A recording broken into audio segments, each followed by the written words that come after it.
وہ بار بار آئینے پر نظر ڈالتا اور کتاب کے بکواس سرور کو دیکھ کے چڑ جاتا۔ آدھے گھنٹے بعد شاید اس نے تھک کے کتاب نیچے کیا اور سر سیٹ کی پشت سے ٹیک کر آنکھیں موند لی۔ عارف مایوس ہونا چاہتا تھا، ہوا نہیں۔ پلکوں نے آنکھوں کو پردے میں لے کر اس کے چہرے کے باقی نقش ابھار دیے تھے، وہ نقش جنہیں ان آنکھوں کی تابناکی پس منظر میں دھکیل دیتی تھی۔ اس نے تسلیم کیا کہ ان دو آنکھوں کے خزینے کے علاوہ بھی اس نے کہیں سوغاتیں سمیٹ رکھی ہیں۔ وہ اسے دیکھتا رہا، حیران ہوتا رہا۔ اتنے دلکش نظارے کے مسلسل دید نے بھی اسے سیرابی کا کوئی احساس نہ بخشا تھا۔ وہ جتنا اسے دیکھتا جاتا تھا، تشنگی اس کی پیاس بڑھاتی جاتی تھی۔ وہ مضطرب ہو اٹھا، بس نہ چل رہا تھا کہ اس کے چرنوں میں بیٹھ کے ہاتھ باندھ کے بس ایک بار آنکھیں کھولنے کی درخواست کرے۔ اپنے دل کے اس فدویانہ انداز پر اسے غصہ بھی آیا اور قریب تھا کہ وہ خود سے اس بےتابی پر لڑنا شروع کر دیتا کہ یکایک آئینے پر پھر سے دو سرمئی جھیلیں منعکس ہونے لگی۔ سورج کی دھلی اولین کرنیں ان آنکھوں کا سحر انگیز رنگ قوس قزح میں لپیٹ کے آئینے پر اتار رہی تھی۔ نیلا، پیلا، گلابی، کاسنی رنگوں کا ایک میلہ تھا اور وہ سرمئی نگینے جیسے اس میلے کی شان تھے۔ وہ اس میلے میں کھو جانا چاہتا تھا، کھو رہا تھا کہ اچانک میلہ اپنی تمام تر رونقیں سمیٹنے لگا۔ جہلم کے اسٹاپ پر کوچ کے رکتے ہی وہ دونوں اٹھ کھڑی ہوئی۔ عارف نے پھرتی سے اٹھ کے ان کے بیگ سیٹ کے اوپر رکھے اسٹینڈ سے اتارے۔ دل میں مہم سی امید تھی کہ شاید دوبارہ رابطے کی کوئی امید پیدا ہو سکے، لیکن ظاہر ہے کہ یہ ناممکن تھا، سو ناممکن ہی رہا۔ دوسری لڑکی نے تو اپنا بیگ اس کے ہاتھ سے لیتے ہوئے ذرا سا مسکرا کے تھینک یو بھی کہا، لیکن مہرو نے اس کا شکریہ ادا کرنا تو ایک طرف، اس کی طرف دیکھنا بھی گوارا نہ کیا۔ اسی شان بے نیازی کے ساتھ وہ واپس چلی گئی جیسے آئے تھے۔ عارف نے خالی سیٹ پر کچھ تلاش کرنا چاہا، کوئی کتاب، کوئی ورق، کوئی نشانی، مگر وہاں کچھ بھی نہ تھا۔ وہ سب کچھ ساتھ لے گئی تھی سوائے اپنی آنکھوں کے، اور یہ آنکھیں اس روز سے عارف مصطفیٰ کے پاس تھی، اس کے دل کے کہیں بہت اندر۔ بس بہت ہو گیا عارف، اس بار امی جان کے تیور جارحہ نہ تھے۔ وہ مدافعت کے حربے آزمانے کی بس سوچ کے رہ گیا۔ آخر کب تک بے بنیاد تحویلیں گھڑتا؟ تمہیں میرے اکیلے پن کا ذرا احساس نہیں؟ 2-4 بچے ہوتے تو میں کس لیے تمہارے پیچھے پڑی رہتی؟ انہیں اس کی بات بہت بری لگی تھی۔ امی کے اس بار پھر سے اس کی شادی پر اصرار کرنے پر تنگ آ کر اچھی خاصی بدتمیزی سے کہہ دیا، اوف ہو، آپ تو میرے پیچھے ہی پڑی رہتی ہیں، اب کیا میں ویکینڈ پر بھی لاہور آنا چھوڑ دوں؟ تو مت کیا کرو اتنا بڑا احسان مجھ پر۔ جہاں سارا ہفتہ ہم دونوں میاں بیوی اکیلے پڑے جھک مارتے رہتے ہیں، وہاں یہ 1.5 روز بھی اکیلے ہی گزار لیا کریں گے۔ کتنی بار کہہ چکا ہوں کہ میرے ساتھ اسلام آباد چلے آئیے، اچھا خاصا کشادہ فلیٹ ہے۔ لو بھلا، ہم کیوں اپنا بسا بسایا گھر چھوڑ کے تمہارے کرائے کے ڈربے میں اٹھائیں؟ میں کب کہہ رہا ہوں کہ آپ سب کچھ بیچ کر ہمیشہ کے لیے وہاں آ جائیں؟ میں تو خود وہاں ہمیشہ کے لیے رہنے نہیں گیا، کیا پتہ کب ٹرانسفر ہو جائے اور کہاں رہنا پڑے۔ اچھا ہے، آپ کی تبدیلی آب و ہوا ہو جائے گی۔ اسلام آباد خاصا پرفضا شہر ہے، لیکن لاہور میں ہماری ساری برادری ہے، رشتہ دار، ملنے جلنے والے۔ ابھی تو آپ اپنی تنہائی کا گلہ کر رہی تھی، اس نے بات کاٹ کر جتایا۔ تو سارا خاندان 24 گھنٹے ہمارے سر پر تو سوار نہیں رہتا۔ انہیں بھی اس کی چالاکی پر غصہ آ گیا۔ نہ ہی کسی نے ٹھیکہ لے رکھا ہے ہمارا کہ جوان بیٹا تو رسیاں توڑا کے ساری ذمہ داریاں سے آزاد اتھرے بیل کی مانند گھومتا پھرے اور ایرے گھرے ہماری دلجوئی کی خاطر یہاں ڈیرے ڈالے رکھے۔ لا حول ولا قوت۔ وہ سخت بدمزہ ہو گیا۔ آپ کی باتوں سے تو لگ رہا ہے کہ جیسے آپ کی نظر میں محض ایک جانور ہوں، رسیوں سے جکڑنا چاہتی ہیں آپ مجھے؟ یہ اوقات ہے میری آپ کے اکلوتے نورے نظر کی؟ اس نے ان کا دھیان بٹانے کی غرض سے ناراضی کا ڈھونگ رچانے کی کوشش کرتے ہوئے زور زور سے بولنا شروع کر دیا۔ اپنی عمر دیکھو، 26 سال کے ہو گئے ہو، اپنا کما رہے ہو، ٹھیک ہے، بہت سے لوگ 30 برس تک شادی نہیں کرتے، مگر کوئی نہ کوئی وجہ ہوتی ہوگی اس تاخیر کے پیچھے۔ کسی کو ذمہ داریوں کے بوجھ نے مارا ہوتا ہے، کسی کو روزگار کا مسئلہ ہوتا ہے۔ تمہیں آخر کیا تکلیف ہے؟ تم میری واحد اولاد ہو۔ کاش میرے بھی ڈھیر سارے بچے ہوتے، میرا آنگن بھی بھرا ہوتا، کسی ایک کے جانے سے بے رونقی یوں ڈیرے ڈال کے نہ رہ جاتی۔ ان کے آنسو گالوں پر پھیلنے لگے تو عارف ساری ڈرامہ بازی بھول بھال کے وہ ان کے شانوں کے گرد بازو پھیلا کے بیٹھ گیا۔ ٹھیک ہے، اب میں صاف بات کہہ رہی ہوں، اب میں تمہارے کسی بہانے کو خاطر میں نہیں لانے والی، بھلے تم منہ پھاڑ پھاڑ کے مجھے اپنے پیچھے پڑ جانے کا طعنہ ہی کیوں نہ دو۔ تمہاری زندگی پر اتنا حق تو ہے مجھے کہ میں جو چاہوں فیصلہ کروں۔ غضب خدا کا، حد ہوتی ہے ڈٹھائی کی۔ بس یہ طے ہے کہ اس سال کے آخر تک تمہاری شادی ہوگی انشاءاللہ۔ مگر امی، وہ منہ کھول کے رہ گیا۔ ان کا ٹوک انداز باور کروا رہا تھا کہ اب بحث کی نہ تو گنجائش ہے نہ فائدہ۔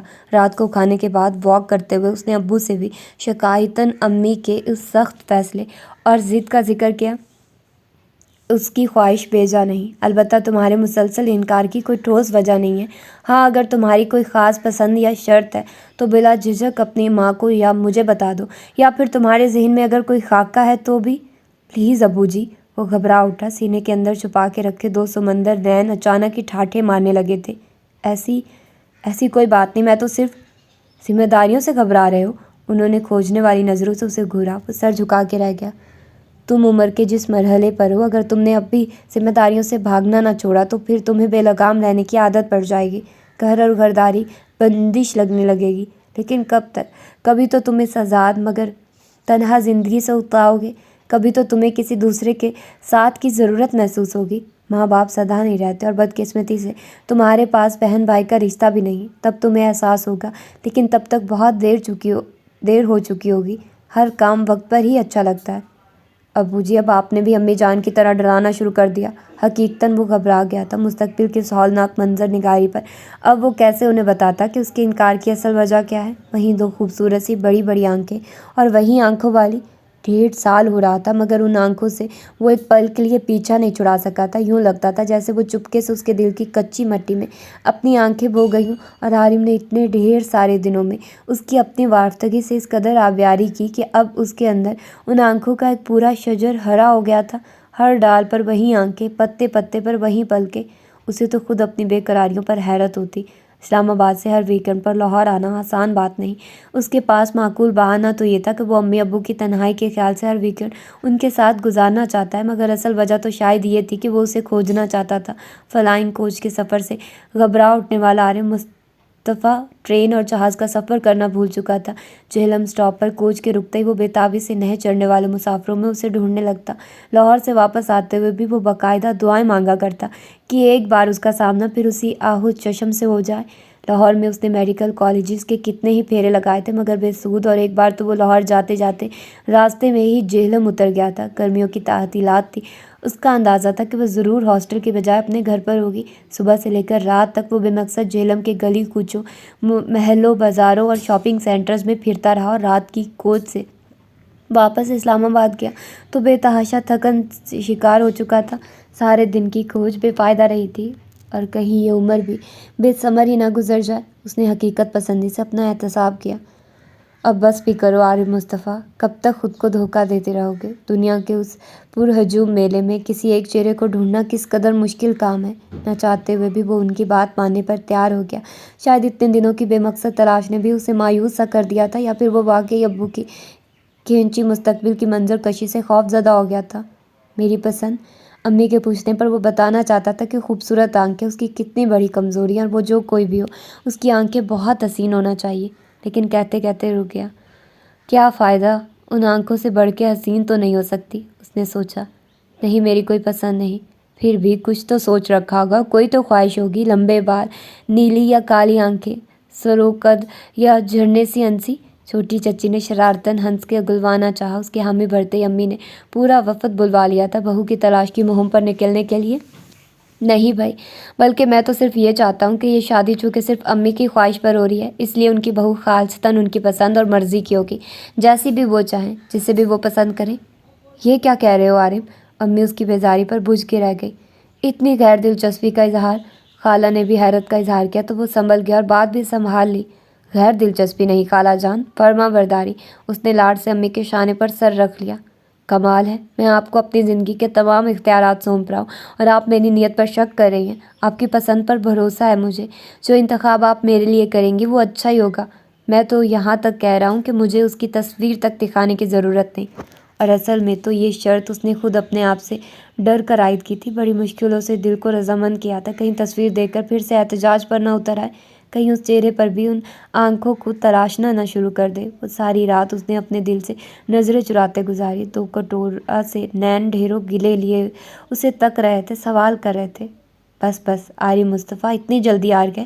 کیا پتہ ہم یہیں کہیں ہوں، تمہارے بے حد نزدیک۔ ڈھونڈتے تو صحیح، تم تو ہمیں تلاشنے کے حق سے بھی دستبردار ہونے جا رہے ہو۔ جہلم۔ شادی میں صرف 12 روز رہ گئے تھے جب اسے اطلاع ملی کہ بارات جہلم جائے گی۔ وہ بھرپور طریقے سے چونک گیا۔ اپنی ہی شادی سے اس کی غیر دلچسپی کا یہ عالم تھا کہ اسے یہ تک علم نہ تھا کہ اس کا رشتہ کہاں طے کیا گیا ہے۔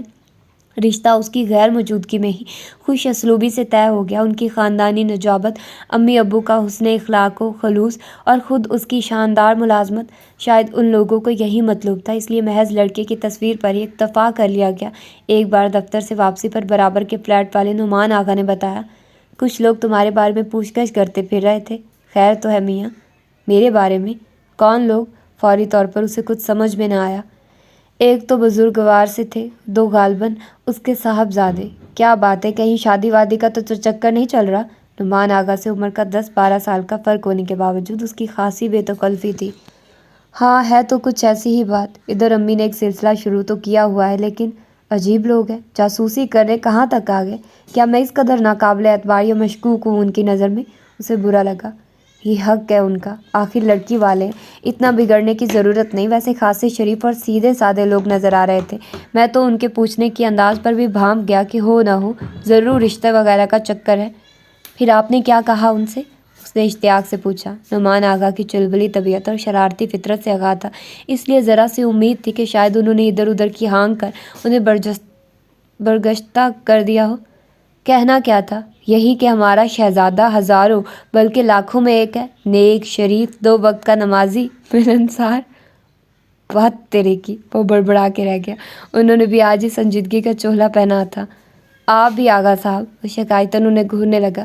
کیا تھا جو کچھ اور کہہ دیتے؟ مثلاً میں ہیروئن پیتا ہوں، شرابی ہوں، رشوت خور ہوں، ہفتے میں 4 گرل فرینڈز بدلتا ہوں، محلے میں دنگا کرتا ہوں، آدھے شہر سے قرض لے رکھا ہے، وغیرہ وغیرہ۔ بچوں یہ سب اور وغیرہ وغیرہ میں ان سے تو نہیں کہہ سکا، مگر ڈونٹ وری، اب تم نے فرمائش کی ہے تو ذرا اپنی گردن چھری تلے آ لینے دو۔ جب تمہاری دلہن یہاں آئے گی تب اس سے ضرور کہہ دوں گا۔ تم دل چھوٹا مت کرو۔ وہ بھرپور تسلی تشفی کراتے اندر چلے گئے۔ وہ بات پکی ہونے اور شادی کی تاریخ مقرر ہونے کے درمیانی عرصے میں جتنا بھی لاہور آنے سے کتراتا رہا، مگر شادی کے لیے تو اسے آنا ہی پڑا۔ لیکن نہ جانے کیا بات تھی، وہ جتنی پٹیاں دل کو پڑھاتا، کوئی نہ کوئی بات پھر سے اسے ڈگمگانے پر مجبور کر دیتی۔ کیا؟ جیلم؟ مگر امی، آپ نے پہلے تو نہیں بتایا۔ اچھا، واقعی نہیں بتایا؟ وہ بھی حیران ہوئی۔ شاید تم نے غور نہیں کیا ہوگا، ورنہ ایسا کیسے ہو سکتا ہے کہ ذکر ہی نہ ہوا ہو؟ امی، کیا اس نے میڈیکل کی تعلیم حاصل کی ہے؟ اچانک اسے خیال آیا اور وہ بے قراری سے پوچھ بیٹھا۔ اب یہ تو پتہ نہیں، ویسے اسی سال 16ویں جماعت کا امتحان دیا ہے، سیدھی سادی مڈل پاس۔ امی زیادہ تفصیل نہ بتا سکی۔ مگر عارف، تم بھی عجیب ہو، اگر ڈاکٹری پڑھنے والی لڑکی کی خواہش تھی تو پہلے کہتے، اب کیا ہو سکتا ہے؟ اچھا چلے، اتنا تو پتہ ہوگا کہ وہ جیلم میں ہی پڑھتی رہی ہے یا کسی دوسرے شہر میں؟ آخری چانس لیا گیا۔ نہیں، پڑھتی تو جیلم ہی کے کالج میں تھی، اتنا مجھے اچھی طرح علم ہے، پتہ کر کے بتاؤں؟ نہیں، اب پتہ کیا کروائیں گی آپ؟ جیلم میں پڑھتی ہے تو ظاہر ہے وہاں تو کوئی میڈیکل کالج نہیں ہے۔ وہ مایوس ہو کر اٹھنے لگا۔ لیکن تمہیں ایک دم سے یہ ڈاکٹری پڑھنے والی لڑکی کا خیال کیسے آ گیا؟ لو بتاؤ بھلا، اب پھوٹ رہا ہے۔ رشتہ کرنے سے پہلے میں نے 1000 طریقے سے اگلوانا چاہا کہ کوئی پسند ہے تو بتا دو، تاکہ بعد میں ماں سے گلہ نہ رہے، تب گونگے کا گڑ کھا کے بیٹھے رہے۔ ہائے ہائے، رضوانہ کی نند کی لڑکی ڈاکٹری کے آخری سال میں تھی۔ انہیں کفِ افسوس ملتے دیکھ کر وہ تلخ سی ہنسی ہنس کر رہ گیا۔ آپ بھی کمال ہیں امی، ہر بات سے اپنی مرضی کے نتائج اخذ کر لیتی ہیں۔ بے فکر ہو جائیے، میں تو بس یوں ہی پوچھ رہا تھا۔ دل میں ایک ذرا سی جو امید ابھری تھی وہ فوراً ہی بجھ کے رہ گئی۔ اس نے پھر سے کچھ خریدنے کا ارادہ ترک کر دیا، لیکن جو سامنے آنا ہو وہ بغیر خریدے بھی ظاہر ہو جاتا ہے۔ یوں بھی اب شادی میں دن ہی کتنے رہ گئے تھے، مایوں کے روز اسے اس کا نام معلوم ہوا، انگبین ناز۔ انگبین یعنی کہ انگ بین، اور وہ میرو، بھلا میرو اور انگ بین کا کیا ردم؟ نہیں، یہ وہ نہیں ہو سکتی۔ اف خدایا، کیا ہو گیا مجھے؟ کیوں ہر بات میں کوئی نہ کوئی نکتہ تلاش کر لیتا ہوں؟ مہندی کے رسم کو دونوں فریقوں نے اپنے اپنے گھر میں ادا کرنے کا فیصلہ کیا، اور یہ مشورہ بھی ابو جی کا تھا۔ ان کے پیش نظر اپنی سہولت سے زیادہ لڑکی والوں کی آسانی تھی۔ بھارات کے استقبال سے ایک دن پہلے انہیں اتنا لمبا سفر طے کر کے صرف اس رسم کی ادائیگی کے لیے لاہور آنا پڑتا، جبکہ اس سے کچھ دیر قبل وہ لڑکے والوں کی رسم بھگتا کے بیٹھے ہوں۔ وقت اور پیسے دونوں کے ضیاع سے بچنے کے لیے انہوں نے یہ رسم اپنے اپنے طور پر ادا کرنے کا فیصلہ کیا۔ البتہ شگن کے طور پر امی، خالہ اور چچی کے ساتھ جا کر مایوں کے روز ہی مہندی کا جوڑا اور چوڑیاں، مٹھائی وغیرہ دے آئی تھی۔ مہندی کے روز ان کی طرف سے بھی لڑکی کی بھابھی، پھوپھی اور امی شگن کی مٹھائی اور جوڑا لے کر آ گئی۔ امی، کیا ایسا نہیں ہو سکتا مہندی کی طرح شادی بھی اپنے اپنے گھر پر ہی کر لیں؟ اس کی احمقانہ تجویز پر پہلے تو انہوں نے جی بھر کے اسے مشتبہ انداز میں گھورا، پھر اس کے لہجے اور چہرے پر شرارت کی کوئی رمق نہ پا کر ایک زور کی دھپ رسید کی۔ باولے ہوئے ہو، سبھی کی شادیاں ہوتی ہیں، مگر میں دیکھ رہی ہوں جب سے تمہاری شادی کی تاریخ مقرر ہوئی ہے تب سے تمہاری مت ماری گئی ہے، خواہ مخواہ واہی تباہی بکے جاتے ہو۔ باولا تو آپ نے کر دیا ہے، وہ جھنجھلا گیا۔ اس نے خود پر ہر طرح سے قدغن لگا دی۔ بڑی شان کے ساتھ وہ بارات لے کر اس شہر میں گیا اور بڑی ہی کامیابی کے ساتھ اس نے اپنا دھیان پٹکنے سے بچایا۔ خوش اسلوبی سے نکاح ادا ہو جانے پر سب کے ساتھ ساتھ اس نے خود بھی اپنے آپ کو مبارکباد دی۔ مبارک ہو آل مصطفیٰ، شاید اب تم ان آنکھوں کے پھیلائے جال سے باہر نکل آئے ہو، جبھی تو اس شہر کی حدود میں داخل ہونے سے لے کر اب تک تم نے ایک بار بھی ان آنکھوں کو نہیں ڈھونڈا۔ اور یہ قسم کی ستم ظریفی ہی تو تھی کہ دنوں مہینوں وہ ان آنکھوں کو تلاشتا رہا مگر ناکام رہا، اور جب تلاش کا ارادہ ترک کر دیا تو وہ آنکھیں خود بخود ہی اچانک ایک دم اس کے سامنے جگمگانے لگی۔ اتنی آسانی سے آپ کی جان بخشی نہیں ہوگی، اب آپ ہمارے قابو آئے ہیں جناب۔ اس شوق سی آواز پر اس نے غیر ارادی سی نگاہ اٹھائی تھی اور جسم کا تار تار جیسے جھنجھنا کے رہ گیا۔ ایک پل کے لیے تو وہ بھول ہی گیا کہ وہ اس وقت کہاں اور کس حال میں بیٹھا ہے۔ آس پاس سے گونجتا میوزک باتوں، پٹاخوں، چیخوں پکار کا سارا شور و غل مدھم بنبناہٹ میں تبدیل ہو گیا۔ ماحول کی ساری افراتفری اور ہنگامہ پروری اب تک دھندلے سے سلو موشن پس منظر کی طرح محسوس ہو رہی تھی۔ وہ دو سرمئی آنکھیں بھرپور طریقے سے مسکراتی ہوئی پھر سے اس پر چھا رہی تھی۔ ارے دولہا بھائی کا تو رنگ ہی اڑ گیا۔ بھائی میرو، ہتھ ہولا رکھو یار، تیرا اکلوتا بہنوئی ہے۔ ایک چبھتی ہوئی آواز نے اسے کھینچ کر نیچے لا پٹکا۔ وہ خشک ہوتے حلق کو تر کرنے کی کوشش کرتا ہوا بامشکل اپنی نظریں جھکا پایا۔ دل جو تیرا گھبرائے، ایک اور شوخ لڑکی نے اس کے نروس انداز پر چوٹ کرتے ہوئے تان لگائی، جس کا فوری ساتھ میرو نے دیا۔ سر جو تیرا چکرائے یا دل ڈوبا جائے، آجا پیارے پاس ہمارے، کاہے گھبرائے۔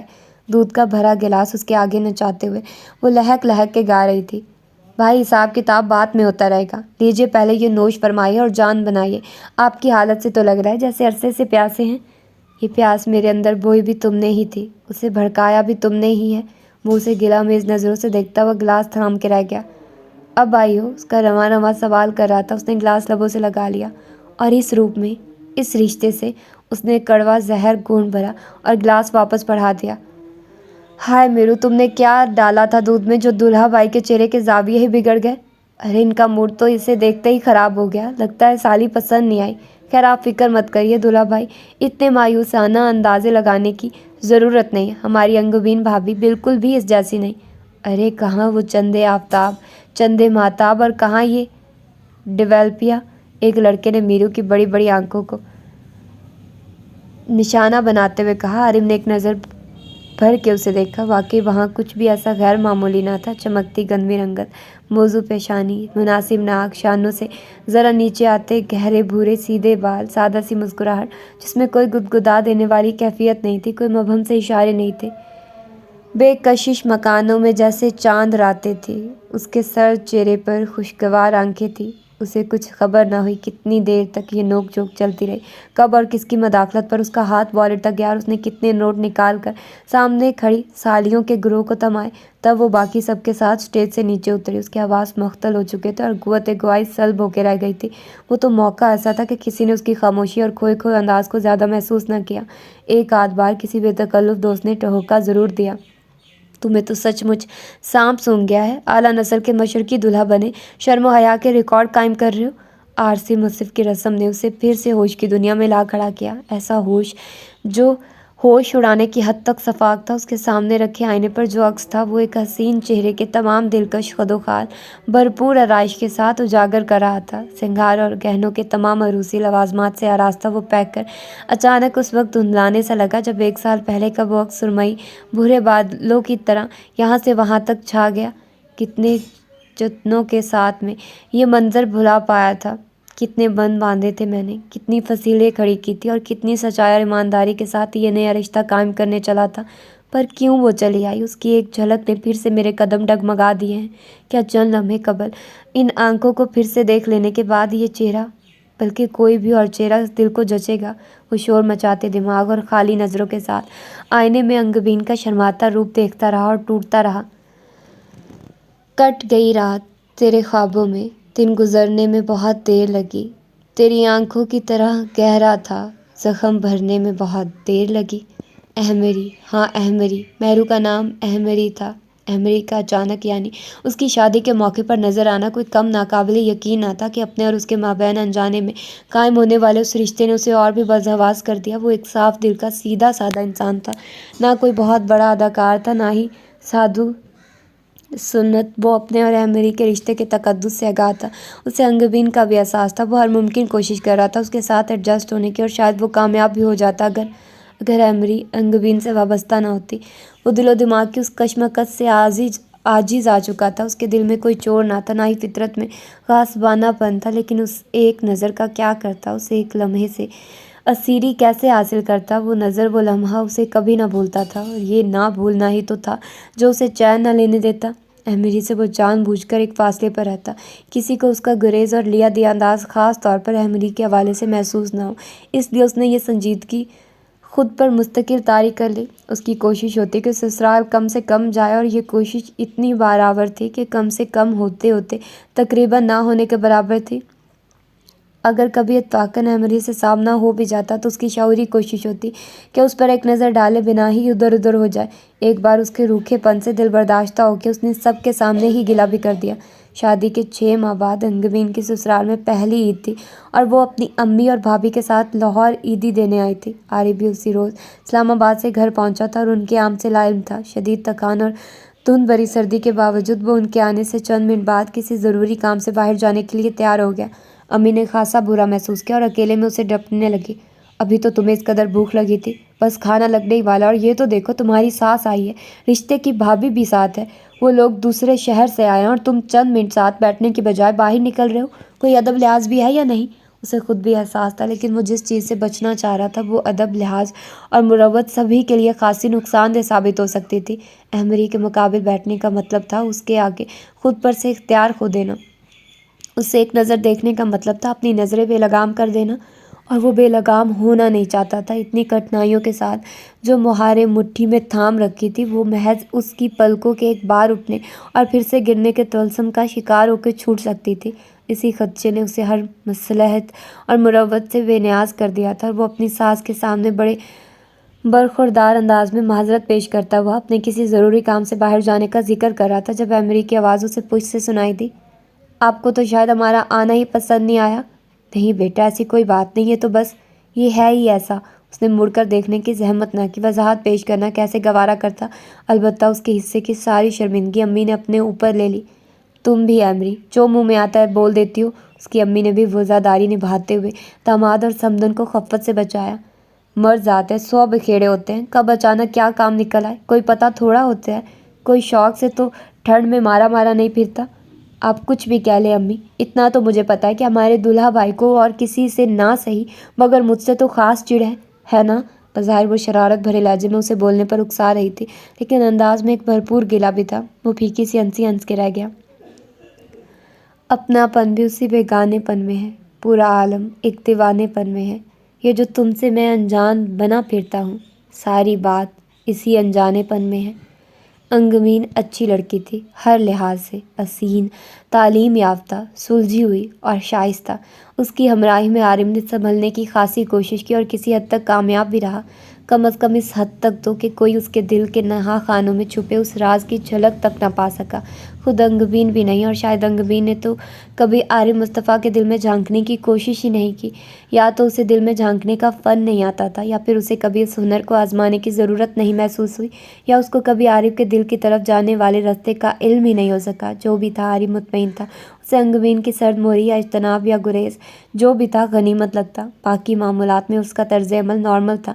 امی اور ابو دونوں کے لیے وہ پسندیدہ بہو ثابت ہوئی۔ اس نے جرنلزم میں ایم اے کر رکھا تھا، اور اس کی معلومات عامہ اور زور بیاں غضب کا تھا۔ ابو کے ساتھ صبح کی چائے پیتے ہوئے اخبار کی تازہ ترین سرخیوں پر سیر حاصل تبصرہ کرتے ہوئے وہ نہ صرف ان سے شاباشیاں لیتی، بلکہ گھر کے ہر کام میں اپنی مشاقی اور سلیقہ شعاری کا مظاہرہ کرتے ہوئے امی کا بھی دل جیتتی رہی۔ عارف سے اس کا واسطہ بس رسمی سا تھا، اس کی ہر ضرورت کا خیال رکھتی، وہ ایک روبوٹ کی طرح اس کی زندگی میں شامل تو تھی مگر ہمراہ نہیں۔ عارف نے پہلے اسے اس کی شرم و حیا پر معمول کیا، بعد میں اس نتیجے تک پہنچا کہ شاید اس کی خمیر میں یہ حس ہی نہیں، اس کی بے توجہی کی یہ ادا اسے اس قدر بھائی کہ اس نے اس میں کسی قسم کی کمی نہ آنے دینے کے لیے اسے اپنے ساتھ اسلام آباد نہ لے جانے کا فیصلہ کیا۔ خود انگبین نے اس فیصلے کی تائید کرتے ہوئے اسے قابل عمل بنا دیا۔ اس کے دل سے رہا سہا بوجھ بھی سرک گیا۔ امی جان، مجھے اکیلے رہنے کی عادت نہیں۔ وہ تقریباً سسک ہی تو پڑی۔ پاگل مت بنو بیٹا، اکیلی کیوں رہنے لگی تم؟ عارف جو ہوگا، انہوں نے اسے چمکارتے ہوئے دلاسا دیا، وہ تو سارا دن ہی آفس میں گزاریں گے۔ ایک تو اجنبی شہر، وہاں کوئی جان پہچان والا بھی نہیں، اور دوسرا اتنا خشک اور ویران سا شہر۔ ہم ملنے آتے رہیں گے، لاہور کون سا دور ہے؟ عارف سے کہہ دو گے ہر ویکینڈ پر تمہیں لے آیا کرے، بلکہ ایک بار یہاں اور دوسری بار جیلم لے جایا کرے۔ جیلم کا نام سن کر وہ بدک اٹھا۔ مجھ سے بیکار کی امید مت رکھیے، پروموشن کے ساتھ ساتھ کام کا دباؤ بھی بڑھ گیا۔ ویکینڈ کا مطلب ہوتا ہے ہفتے بھر کی تھکن اور ٹینشن سے وقتی ریلیف۔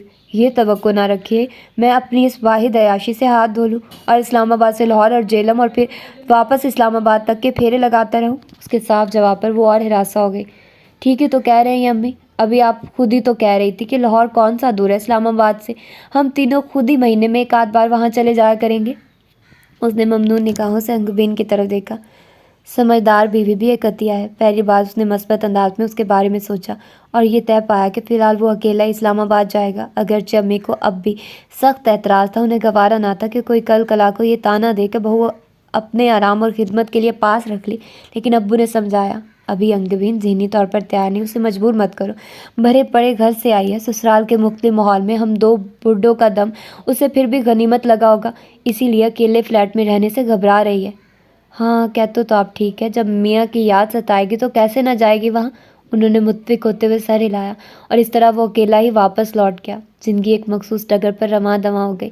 دل ہر وقت کسی بھاری سل کے نیچے دبا رہتا، جسے پانے کی خواہش کی تھی اسے تلاشنے میں ناکام رہنا۔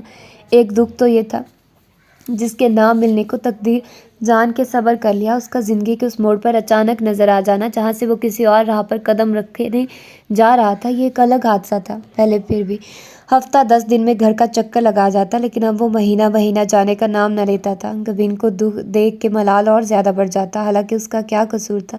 اس بات کا احساس ہونے کے باوجود عارف اسے دیکھ کر خود پر طاری ہوتی قنوطیت کو دور نہیں کر پاتا تھا۔ زندگی شاید ہمیشہ ہی اس بے کشش ڈگر پر رواں دواں رہتی۔ اگر امی اسے فون پر وہ خبر نہ سناتی، وہ سنتے ہی عجیب سے احساسات میں گھر گیا۔ اصولاً تو اسے خوش ہونا چاہیے تھا، یہ خبر خوشخبری ہی تو تھی، لیکن سب سے پہلے وہ حیران ہوا اور پھر پریشان اور خوش بھی ہو ہی گیا۔ حیران اس بات پر ہوا کہ کیا دلوں کے بندھن بندھے بغیر بھی کوئی نیا رشتہ جنم لے سکتا ہے؟ پریشان اس بات پر کہ کیا وہ اس نئے رشتے کے حوالے سے تمام تر ذمہ داریاں اور فرائض نبھا سکے گا؟ جواب ہاں میں ملا۔ ہاں عارف مصطفیٰ، جس رشتے کو وجود میں لانے والے تم خود ہو، اس کی ذمہ داریوں سے چشم پوشی کر بھی کیسے سکتے ہو؟ یہ تو تمہارے خمیر میں شامل نہیں، یہ فرض تو تمہیں نبھانا ہی پڑے گا اور پورے دل سے نبھانا پڑے گا۔ دل کی امادگی پر وہ ہلکا پھلکا ہو گیا اور عرصے بعد کسی خوشی کو کھل کے گلے لگانے کی ہمت کی۔ اچھا ہی ہوا کہ انگبین کی ضد کے آگے ہار مان کے ہی صحیح، مگر میں نے اسے تمہارے ساتھ بھیجنے میں زبردستی نہیں کی۔ امی فون پر ہنس ہنس کے سنا رہی تھی۔ میں بھی پاگل ہی ہوں، نہ جانے مجھے پہلے یہ خیال کیوں نہیں آیا۔ اچھا ہی ہے کہ انگبین میرے پاس ہے، ایسی حالت میں اسے کسی بڑے کسی بزرگ کی نگہداشت میں ہی رہنا چاہیے۔ اکیلی ہوتی تو بچی کتنا گھبرا جاتی۔ اس نے سکون کا سانس لیا، لیکن اس بار امی نے ایک نئی فرمائش کر ڈالی۔ یا تو تم اپنا تبادلہ جلد از جلد لاہور کروا ڈالو یا ہر ہفتے آیا کرو۔ ٹھیک ہے، اس کی دیکھ بھال کے لیے میں ہوں، لیکن آخر تقویت تو اپنے شوہر سے ہی ملتی ہے۔ امی آپ نے تو لگتا ہے عورتوں کی نفسیات پر PhD کر رکھی ہے، بس اب تم بھی ایک اچھا باپ بننے کی تعلیم حاصل کر ہی لو۔ انگبین کے رویے میں بھی اسے واضح تبدیلی کی جھلک نظر آئی۔ اس بار گھر آتے ہی سب سے پہلے اس کی نگاہوں نے انگبین کو ڈھونڈا تھا۔ پہلی بار اس کے پاس اس سے کہنے کے لیے کچھ تھا اور اسے سننے کے لیے بھی۔ تب اس نے پہلی بار اپنی زندگی میں آئی اس تبدیلی کو کھلے دل سے تسلیم کیا۔ شب و روز کچھ سہل سے لگنے لگے، نہ دن کو بے چینی گھیرتی، نہ رات کو پچھتاوے اور پشیمانی ستاتی، لیکن شاید تقدیر کو اس کا زندگی کی آنکھ سے آنکھ ملا کر جینے کا طریقہ کچھ زیادہ نہ بھایا۔ سب کچھ نارمل ہی تھا۔ اس کی غیر موجودگی میں بھی امی اسے باقاعدگی سے ڈاکٹر کے پاس چیک اپ کے لیے لے جاتی رہی۔ شہر کے سب سے مشہور گائناکولوجسٹ کو دکھاتی تھی، جس کے مطابق انگبین ہر لحاظ سے فٹ اور صحت مند تھی، اس لیے وہ ہر فکر سے بے نیاز تھی۔ اسی بے نیازی کے عالم میں وہ ہڑبڑا کے رہ گیا جب ابو جان کی فون کال آئی، فوراً گھر پہنچو، انگبین بہت سیریس ہے۔ مگر ابو جی، ابھی تو وہ ہراساں ہو گیا، اتنا تو جانتا تھا کہ گائناکالوجسٹ کی دی گئی ڈیٹ میں ابھی پورے 35 روز باقی تھے۔ یہ سوال کرنے کا وقت نہیں، پہلے فلائٹ سے پہنچو یہاں پر۔ کوشش کے باوجود اسے کنفرم سیٹ نہ مل سکی تو وہ مزید وقت ضائع نہ کرنے کے خیال سے بائی روڈ ہی نکل پڑا۔ پروموشن کے ساتھ ہی اسے گاڑی اور ڈرائیور دونوں مل چکے تھے۔ پرائیویٹ ہاسپٹل کے کوریڈور میں امی اور ابو کے ساتھ اس کے ساس سسر، سالی اور دونوں سالے بماں اپنی بیویوں کے موجود تھے۔ وہ ٹھٹک گیا، ان سب کے پسماردہ چہرے اور محترم آنکھیں ہزار وسوسے پیدا کر رہے تھے۔ عارف بیٹے، امی سسک پڑے۔ انگبین کی والدہ بھی تسبیح کے دانے گراتی ہوئی مسلسل آنسو بہا رہی تھی۔ اس کے سلام کے جواب میں انہوں نے سرخ آنکھیں اٹھا کے بامشکل سر ہلایا تھا۔ ماں ہے نا، شاید ماں کے دل کو پہلے خبر ہو گئی ہوگی، اس لیے یہ آج صبح تڑکے ہی اپنے بڑے بیٹے اور بہو کے ساتھ پہنچ گئی تھی، اور تب تک تو بینا بالکل ٹھیک ٹھاک تھی۔ بلڈ پریشر بھی کبھی کبھی معمولی سا ہائی ہو جایا کرتا تھا، اور ایسا تو ان دنوں ہوتا ہی ہے، مگر آج نہ جانے کیا ہوا۔ اچھی بھلی بیٹھی گپے لگا رہی تھی، اچانک چکر آئے، سہارا دے کر اوپر کمرے میں لے جا رہی تھی میں ایک طرف سے۔ اس کی بھابھی نے بھی تھام رکھا تھا، پتہ نہیں کیسے یہ بے دم ہوئی اور ہاتھوں سے نکل گئی۔ دیکھتے ہی دیکھتے کہیں سیڑھیاں، پھر سے رو پڑی۔ عارف تصور کر کے لمحہ بھر کے لیے لرز سا اٹھا، لیکن پچھلے ہفتے جب میں آیا تو آپ اسے بالکل اجازت نہیں دے رہی تھی اوپر والے کمرے میں جانے کی، پھر اب ان دونوں کا بیڈ روم اوپر تھا۔ اس کے اسلام آباد جانے کے بعد امی نے انگبین کو پیشکش کی تھی کہ وہ ان کے کمرے کے ساتھ والے روم میں شفٹ ہو جائے، لیکن اسے اپنا بیڈ روم پسند تھا، خصوصاً اس کے آگے بنی مغلیہ طرز کی بلکنی اور اس بلکنی تک آتی جامن اور سنبل کے پیڑوں کی گھنی شاخیں۔ اور پھر جب وہ پریگننٹ ہوئی تو امی نے سختی سے اسے اوپر جانے سے منع کر دیا۔ اس کی ضرورت کی چیدہ چیدہ اشیاء ساتھ والے کمرے میں سیٹ کی اور بلا ضرورت اس کا سیڑھیاں چڑھنا بند کروا دیا گیا۔ بس ہونی کو کون ٹال سکتا ہے؟ جس دن اچھی دھوپ نکلتی، اوپر والی بلکنی میں بیٹھنے کو مچل جاتی، اکثر میں ساتھ ہی اوپر چلی جایا کرتی، لیکن آج صبح خیر سے بہو کے میکے والے اس کی خبر گیری کو آ گئے، ساتھ میں ایک اچھی خبر بھی لائے۔ میرو کا رشتہ خاندان میں ہی کہیں طے ہو گیا تھا۔ ہم اچھے بھلے بیٹھے یہ بات کر رہے تھے کہ بینا خیریت کے ساتھ فارغ ہو تو میرو کی تاریخ مقرر کی جائے کہ اچانک بینا چکرا کے گر پڑی، رنگ پیلا، پھٹک، ہاتھ پیر بے جان۔ اس کے بھائی نے فوراً بی پی چیک کیا، خاصا ہائی تھا، ذرا حواسوں میں آئی تو بس ایک ہی تکرار کہ اوپر جانا ہے، اپنے کمرے میں جانا ہے۔ ہماری غلطی کہ اسے صحیح طرح سے تھامنے کے بجائے بس سہارا دے رکھا تھا۔ تب پتہ لگا جب کسی بے جان چیز کی طرح وہ ہم دونوں کے درمیان کھڑی کھڑی پٹ سے نیچے گری اور لڑکھتی گئی۔ وہ دونوں ہاتھوں سے تھر تھام کے وہیں بیٹھ گیا۔ انگبین کے بھائی نے اس کے کاندھے پر تشفی بھرا ہاتھ دراز کیا۔ ہم لوگ فوراً اسے ایمرجنسی میں لے آئے۔ ڈاکٹر خود حیران ہے کہ انگبین کا بی پی اتنا شوٹ کیسے کر گیا۔ ابھی پرسوں تمہاری امی ہفتہ وار چیک اپ کروا کے لائی ہیں۔ ابو نے معلومات میں اضافہ کیا، اور جس وقت وہ آئی سی یو میں انگبین کو دیکھنے کی نیت سے جا رہا تھا تو مدھم آواز میں ایک اور حقیقت سے آگاہ کیا، ڈاکٹر کو برین ہیمریج کا خطرہ ہے، کیونکہ بی پی کم نہیں ہو رہا، اسی لیے وہ آپریشن کرنے سے بھی کترا رہے ہیں، ورنہ انگبین کی بگڑتی حالت اور حد سے زیادہ اینیمک ہونے کی وجہ سے بچے کی زندگی کو سخت خطرہ لاحق ہے۔ ڈاکٹر تابندہ کے مطابق اگر اور آدھ ایک گھنٹے تک صورتحال نارمل نہ ہوئی تو وہ آخری حل کے طور پر آپریشن کے ذریعے بچے کو بچانے کی کوشش کریں گے۔ آدھے گھنٹے سے پہلے ہی ڈاکٹر نے ایمرجنسی کے طور پر اس سے آپریشن کے کاغذات پر سائن کروا لیے۔ کپ کپاتی انگلیوں کے ساتھ اس نے اجازت نامہ پر رضامندی تحریر کی۔ بہت سی دعاؤں اور منتوں کے اثار میں انگبین آپریشن تھیٹر تک گئی، اور وہ 2 گھنٹے، طویل 2 گھنٹے، 2 صدیوں سے بھاری گزرے ان سب پر۔ مبارک ہو، بیٹی ہوئی ہے، اور خدا کا شکر ادا کیجیے کہ بالکل معجزاتی طور پر بچی کی ماں کو بھی زندہ بچا لیا گیا ہے، ورنہ چانسز تو تقریباً نہ ہونے کے برابر تھے۔ ڈاکٹر تابندہ کے کہے الفاظ ان سب میں زندگی کی نئی رمق دوڑا گئے۔ عارف کی امی، انگبین کی امی دونوں سجدہ شکر میں چلی گئی۔ آپریشن روم سے آئی سی یو میں منتقل کرتے ہوئے آکسیجن ماسک اور ڈھیر ساری پائپ سے ڈھکے اس کے نڈھال چہرے کو دیکھ کر عارف کے سینے پر ایک گھونسا سا پڑا، اگرچہ اس نے کبھی انگبین کو اس طرح سے نہیں چاہا تھا کہ جیسے کوئی اپنی نئی نویلی منچاہی بیوی کو چاہتا ہو، لیکن اس بے ضرر اور سادہ سی لڑکی سے اسے کوئی گلہ یا شکایت بھی نہیں تھی، بلکہ جب سے ان کے درمیان یہ نیا رشتہ قائم ہوا تھا وہ اپنے دل میں اس کے لیے گنجائش محسوس کرنے لگا تھا، محبوبہ کی حیثیت سے نہ صحیح مگر بیوی کی حیثیت، یا پھر اپنے ہونے والے بچے کے لیے۔ اور اس وقت اسے جو موت کے شکنجے میں جاتے دیکھ کر اور زندگی کے لیے ایڑیاں رگڑتے دیکھ کر اسے بڑا عجیب سا محسوس ہوا، جیسے ان سب حالات کا ذمہ دار وہ خود ہو۔ میری وجہ سے، میرے لیے، صرف میرے لیے، میرے بچے کو دنیا میں لانے کے لیے وہ اتنا سب کچھ کر رہی ہے۔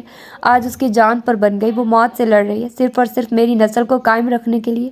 یہ ہے ہمارا رشتہ، دنیا کی سب سے بڑی حقیقت، اور میں اس حقیقت کو جھٹلائے خوابوں اور خیالوں کی دنیا میں بھٹکتا رہا، لیکن اب میں اس رشتے کو پوری صداقت کے ساتھ نبھاؤں گا۔ اس نے خود سے عہد کیا، اپنے اس بچے کو جس نے ابھی چند ہی منٹ پہلے اس دنیا میں آنکھ کھولی تھی۔ بن ماں کے دیکھنے کا تصور ہی اسے ہلا کے رکھ گیا۔ ارے میرے بچے، پہلے صدقے کی دیگیں یتیم خانے میں بھجواؤ۔ امی نے فوراً پرس سے ہزار ہزار کے چند نوٹ نکالے۔ وہ پر جذبات سے، ان کی آواز کپکپا رہی تھی۔ امی بس کچھ دیر تک جاتا ہوں، ذرا انگبین کو۔ نہ بیٹا، منت پوری کرنے میں تاخیر سے کام نہیں لینا چاہیے۔ اللہ سونے میں نے بھی تو ہماری دعائیں فوراً قبول کی ہیں، پھر ہم اس کا شکرانہ ادا کرنے میں دیر کیوں کریں؟ پکی پکائی دیگیں تیار ملتی تھی، خرید کر یتیم خانے پہنچایا اور سیدھا ہاسپٹل پہنچا۔ کوریڈور میں اپنی ساس کو بین کرتے دیکھ کر اور ایمری کو اسے سنبھالنے کی کوشش میں بے دم ہوتے دیکھ کر اس کے پیر وہیں برف بن گئے۔ سہمی ہوئی نظروں سے اس نے امی کی طرف دیکھا، وہ سکتے کے عالم میں بیٹھی تھی۔ ابو نے آگے بڑھ کر اسے سہارا دیا۔ ابو جی، کب، کیسے؟ وہ بڑی دقت سے وہ یہ چند الفاظ ادا کر پایا۔ بس ابھی ہی چند منٹ پہلے میں تمہارا موبائل نمبر ملا ہی رہا تھا۔ کا لہجہ بھی ٹوٹا ہوا تھا۔ لیکن ڈاکٹرز تو کہہ رہے تھے کہ اب خطرے کی کوئی بات نہیں، اسے کچھ دیر میں ہوش آ جائے گا۔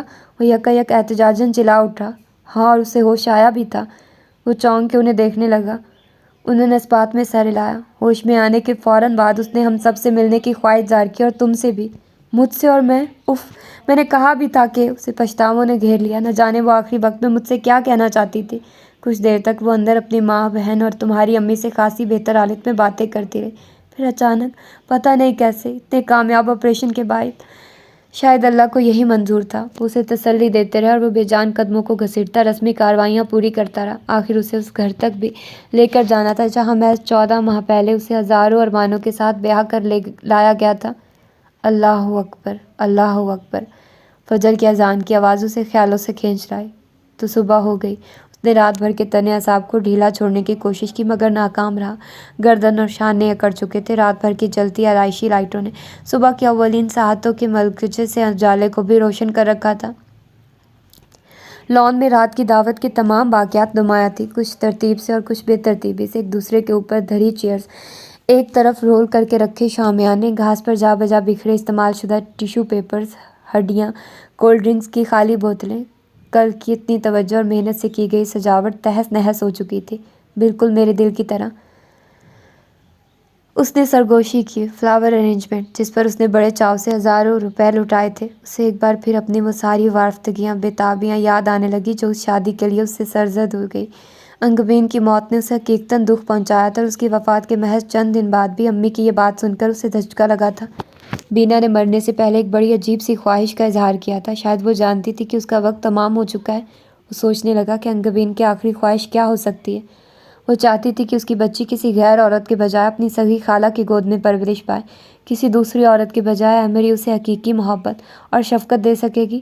امی نے آہستہ سے بتایا۔ لیکن امی، یہ کیسے ممکن ہے؟ ایمری کی بات طے ہو چکی ہے، وہ اور کتنا عرصہ یہ ذمہ داری نبھائے گی؟ نہ تو اس کا عمر بھر غیر شادی شدہ رہ کر بہن کی اولاد پالنے کا اصرار مجھے گوارا، اور نہ یہ مجھے منظور ہوگا کہ میری بیٹی کسی غیر کے گھر پلے۔ سگی خالہ کے ہونے سے کیا فرق پڑتا ہے؟ وہ بری طرح الجھ گیا تھا۔ امی نے گہری سانس بھری، جیسے اسے کچھ سمجھانے میں ناکام رہی ہوں۔ اس کا حل بھی بینا نے خود ہی تجویز کر دیا تھا، اور وہ ہے ایمری کی تمہارے ساتھ شادی۔ اب کہ انہوں نے صاف الفاظ میں باور کروایا۔ وہ پھٹی پھٹی آنکھوں اور ادھ کھلے لبوں کے ساتھ انہیں دیکھ کے رہ گیا۔ دل نے پھیل کر تو کرنے سے انکار کر دیا تھا، اور شاید یہی حل بہترین ہے اور قابل عمل بھی۔ انہوں نے ایک نظر اسے دیکھا کہ شاید وہ کچھ بولے۔ اس وقت وہاں میرے علاوہ بینا کی ماں اور خود ایمری بھی موجود تھی۔ بینا نے ان کے ہاتھ تھام کے وعدہ لیا تھا، میں سوچ رہی ہوں کہ 10ویں کے بعد تمہارے ابو کے ساتھ جا کر باقاعدہ بات کروں، پتہ چلے کہ ان کے ارادے کیا ہیں۔ ارادے؟ وہ بڑبڑایا۔ مگر آپ تو کہہ رہی تھی کہ بینا نے ان سے وعدہ… ہاں وہ تو ہے، لیکن سوچتی ہوں کہ کہیں مرتی ہوئی بیٹی کے کال سے زیادہ اہم زندہ بیٹی کے ارمان نہ ہو جائیں۔ ارمان؟ وہ چونکا۔ ہاں واقعی، ایمری کی بھی تو کوئی مرضی ہو سکتی ہے، کوئی ارمان ہو سکتے، کوئی پسند ہو سکتی ہے۔ اور اس پسند والے خیال نے اس کی روح ہی سلب کر لی۔ اس پر انکشاف ہوا کہ خود اذیت کی حد کرتے کرتے بے شک وہ اپنے دل سے جبراً یہ اعتراف کراتا رہا ہے کہ اسے اب